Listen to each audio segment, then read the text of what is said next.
నేను సెట్‌లో ఉన్నప్పుడు నన్ను 24 అవర్స్ సెట్‌లో ఉంచినా నేను ఎంజాయ్ చేస్తాను. వెయిటింగ్ మాత్రం చేయించొద్దు. నాకు 24 అవర్స్ నాకు వర్క్ ఇవ్వండి నేను చేస్తాను. It's because I love it. Okay. అంటే యాక్చువల్‌గా తెలుగువారే కదా!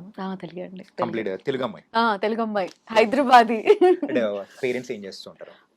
నాన్న గవర్నమెంట్ ఎంప్లాయీ, అమ్మ home maker. Oh my God! Yeah! అంటే మన తెలుగు ఫ్యామిలీస్ అనేటప్పటికి కొంచెం ఆర్థోడాక్స్. యాహ్! కొంచెం yeah! Orthodox. Yes. Not yes. Completely. Yes. మరి యెస్. అమ్మాయిల్ని ఇండస్ట్రీలోకి పంపించడానికి ఎవరైనా గాని కొంచెం సంశయిస్తారు. ఏంటి అవసరమా నాన్న అని యాహ్! చెప్పేసి యాహ్! వాళ్ళు చెప్పే విధానంలో చెప్తూ ఉంటారు. యాహ్! యాహ్! So yeah! ఈ కైండ్ ఆఫ్ ఎప్పుడైనా గాని మీరు ఫేస్ చేసారా? Parents no. దగ్గర నో. నో. నుంచి? నో.